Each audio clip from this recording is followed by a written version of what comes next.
106 supreme court অন্তর্বর্তী সরকার গঠন করতে বলতে পারে না। কি কারণে পারে না? অন্তর্বর্তীকালীন সরকার কনস্টিটিউশন নাই। কনস্টিটিউশনে supreme court is the guardian of the constitution. যদি supreme court guardian of the constitution, কনস্টিটিউশনের বাইরে যে সুপ্রিম কোর্ট কোনো অর্ডার দিতে পারে না। সো এই ধরনের জোড়াতালি 53 বছর যেভাবে দিয়ে আসছে, এই জন্যে এই জোড়াতালি থেকে আমরা একটা নতুন সূর্যোদয় করতে চাই। মেজর জেনারেল জিয়াউর রহমান তার 19 দফায় যদি হানা ভোট দিয়ে করতে পারে, এবং সেখানে কি বলা আছে তার অনুসৃতি নীতি কর্মপন্থা সমূহের প্রতি। 77 সালের মে মাসে সে গণভোট করলেন, তার উপর ভিত্তি করে 78 সালের জানুয়ারি মাসে তিনি এমপি ইলেকশন করলেন। তা আপনি যে দলের সৃষ্টি হলো গণভোট দিয়ে, তাহলে আজকে কেন হঠাৎ করে আপনারা বলতেছেন গণভোট বুঝবে না? 8টা দল এখন আন্দোলন করছে 5টা ইস্যুতে। এই 8টি দলের একটি দল আমিডামি নির্বাচনে অংশ নিয়েছিল, তাদের সাথে বাকিদের কিভাবে ঐক্য হয় তা নিয়ে প্রশ্ন তুলেছেন বিএনপির স্থায়ী কমিটির সদস্য জনাব সালাউদ্দিন আহমেদ, এবং তিনি বলেছেন যে জামায়াতকে বিভ্রান্তিমূলক পরিসংখ্যান দিয়ে জনগণকে বিভ্রান্ত না করার আহ্বানও জানিয়েছেন।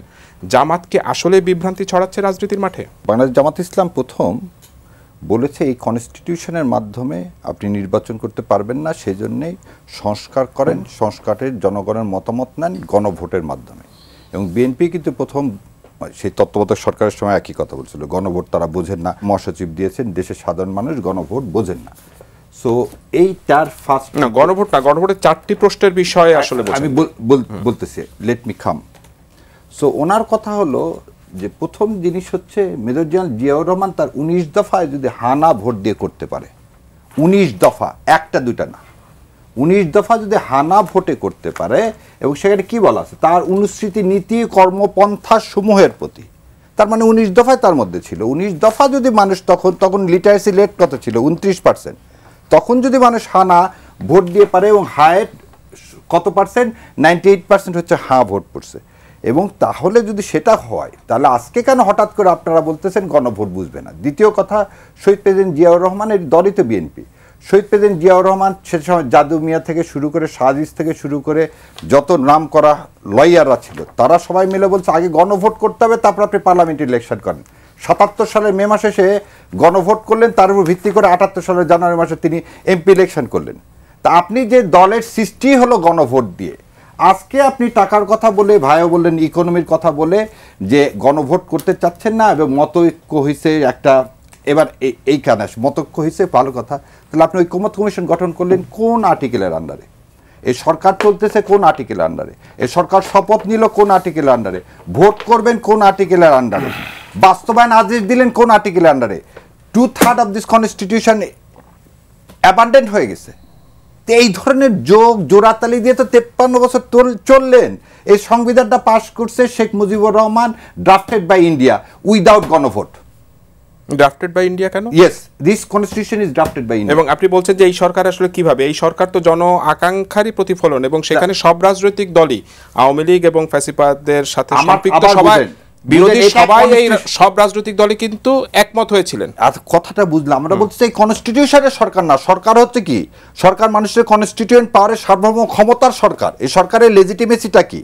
যে 5 তারিখে এই যে সরকার 8 তারিখে গঠন হলো, সেটা মানুষ তার সার্বভৌম ক্ষমতার দ্বারা এই সরকারকে গঠন করছে। এই কনস্টিটিউশনের মধ্যে তো নাই সেটা। সেটা তো সুপ্রিম কোর্টের রেফারেন্স নিয়েই গঠন করা হলো না। রেফারেন্স নিয়ে এই কথাটা একটা বাজে কথা। 106 সুপ্রিম কোর্ট অন্তর্বর্তী সরকার গঠন করতে বলতে পারে না। কি কারণে পারে না? অন্তর্বর্তীকালীন সরকার কনস্টিটিউশন নাই। কনস্টিটিউশনে supreme court is the guardian of the constitution. যদি supreme court guardian of the constitution, কনস্টিটিউশনের বাইরে যে সুপ্রিম কোর্ট কোনো অর্ডার দিতে পারে না। সো এই ধরনের জোড়াতালি 53 বছর যেভাবে দিয়ে আসছে, এই জন্যে এই জোড়াতালি থেকে আমরা একটা নতুন সূর্যোদয় করতে চাইছি। এবং সেখানে এই ঐক্যমত কমিশন বলেন, ভাই 5 আগস্টের পরে একটা সরকার কিভাবে গঠিত হতে পারত? এইখানে দুইটা অপশন ছিল। একটা, যেটা ভুল করছে, ট্রেন তো মিস করে ফেলছে, এই রাষ্ট্রপতিকে তো সরানোর প্রথম কথাই ছিল রাষ্ট্রপতিকে সরানো হবে। তখন তো বিএনপি এই কনস্টিটিউশন দোহাই দিয়ে বললো না, রাষ্ট্রপতিকে সরানো হবে না, সরানো যাবে না, রাষ্ট্রপতিকে সরানো গেল না। দ্বিতীয় কথা, এই সরকার দেখেন প্রথম দিকে ইউনূস সাহেবও বলছিলেন বিপ্লব বিপ্লব, জুলাই বিপ্লব। আজকে এই ঐক্যমত কমিশনে এসে সেই বিপ্লব উধাও হয়ে এখন হয়ে গেল অভ্যুত্থান। আজকে আমার সাকিব ভাইরাও বলতেছে এটাকে অভ্যুত্থান, কিন্তু সাকিব ভাইদের মুখেই সেই 5 তারিখ থেকে 8 তারিখ 9 তারিখে শুনছিলাম এটা জুলাই বিপ্লব।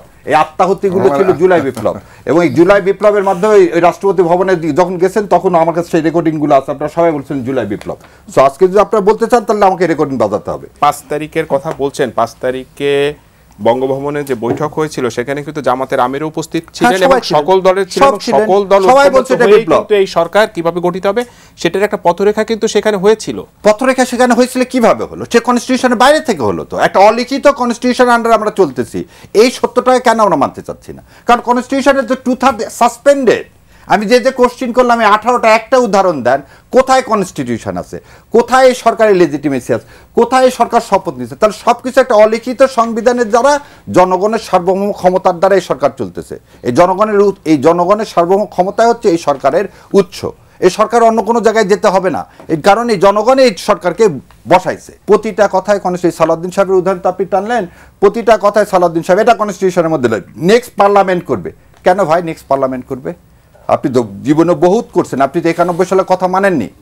আপনি তো সেই সুনীল গঙ্গোপাধ্যায়ের কথার মতো 33 বছর কাটলো, 3 জোটের রূপরেখা আপনি 91 সালে মানেননি। 96 সালে সেজন্য আন্দোলন করতে হলো কেয়ারটেকার গভর্নমেন্টকে। কিভাবে আমি আপনাকে বিশ্বাস করবো যে আপনি যে এটা করবেন? দ্বিতীয় কথা, উনি সেদিনই বলছেন যে জুলাই সনদের গণভোট কি সংসদকে, ভবিষ্যৎ সংসদকে বাইন্ডিং করতে পারে? So BNP already giving indication যে তারা ক্ষমতায় গেলে এটা করবে না।